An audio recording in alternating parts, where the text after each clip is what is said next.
15 years ago, in a small classroom, a group gathered together to write a story.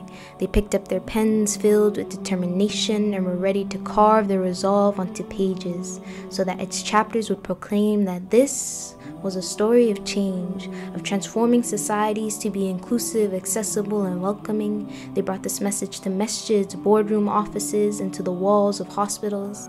And like with every great story, they began with once upon a time. And perhaps they began with once upon a time because they knew one day things would turn out fine. Once upon a time, the halls of this school weren't accessible. Once upon a time, accessing essential services were next to impossible. Once upon a time, my native language, mother tongue, didn't quite yet know how to hold the word disability.